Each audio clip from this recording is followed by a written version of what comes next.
finally get our 10 fighters from Universe 7. We knew who was going to take part in the Tournament of Power. The cover visual we got months ago, so we already knew who was going to be a part of Team Universe 7. Honestly, this episode was more or less a convenient way of getting 2 plot points done, 2 characters to join. This episode was made by, once again, going to the planet Salado, where Kabe is.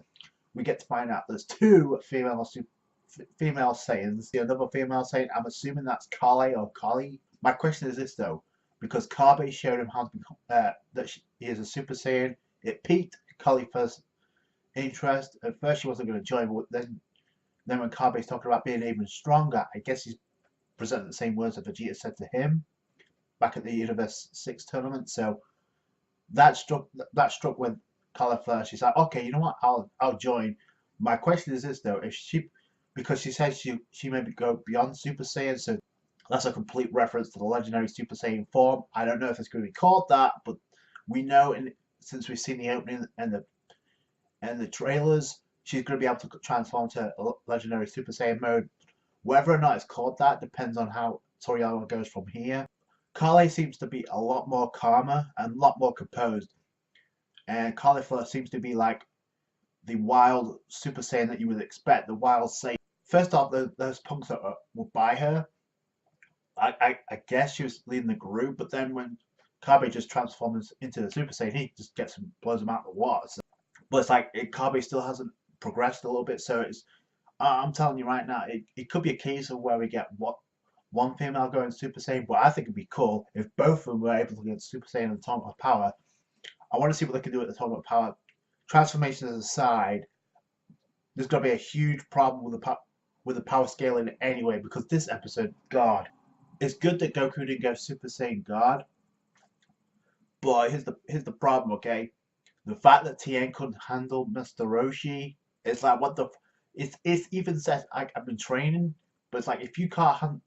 But then Goku does say Master Roshi's been holding back all this time in his full power, so it's like, which one is weaker? Is it Tien or Master Roshi? Obviously, they're going to have to get way stronger than we are right now, because we're not dealing with random ass average fighters from other universes. In fact, in the preview, we see the Gods of Destruction, and that's Hyper Self. And the reason why people make jokes about Roshi and Tien joining the Team Universe 7 is because of episodes like this, because we see a girl named Urine. Apparently she was part of the Crane Hermit's training dojo, the same that Tien and Chaozu were back in the day. Again, references to the original Dragon Ball.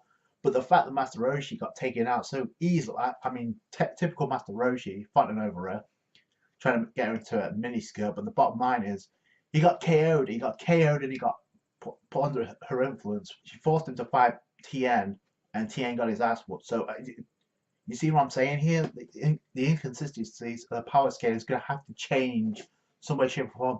It's good that Goku didn't go Super Saiyan Blue, because that's just been absolutely ridiculous. So he goes into base mode and he beats Roshi, obviously. Again, it could be a case where power scaling doesn't play a factor into the tournament power, because remember, you have to lose, you have to be thrown out the arena. My question is this, I still ask this question though. If you get thrown off the platform, what happens? Because remember, it's in a void world. The only things that made this episode were the female Saiyans, in my opinion, and the old references to the original Dragon Ball. We did get Tien during his fight with Roshi using forearms, the forearms technique, so that was cool. He hadn't used that since his fight with Lord Goku back in the old tournament. So I like how they're using references like that, but power scaling BS that's going on, inconsistencies gotta go, because this is why people are questioning Tien and Master Roshi joining, when we have Goten and Trunks, who are just, if not stronger than both of them. So since they're not going to join, they need to put in the work. And by the way, Tien says they could use that 10 million zenny so he can repay the damage that was done to the village. And Master Roshi just wants the 10 million zenny, so he's like 18 in a way. Goku still hasn't told them what's going to happen to the universe. If Master Roshi could be in that form, he may actually kick some ass. But Tien's going to be a different matter entirely. I mean, he took a major L in this episode. I'm sorry, it's like, oh boy. So I hope that gets changed. Otherwise, that's going to be an argument, and it's going to become a problem real quick in the Dragon Ball community. We do get the preview, and we do see they got Gods of Destruction, so that's hype. We know this. the female Saiyans are going to be a part of the team now. Team Universe 6. So you get 2 for the price of 1. Kale or Kali and Caulifla.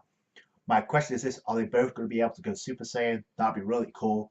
We know that Caulifla may end up going legendary Super Saiyan mode.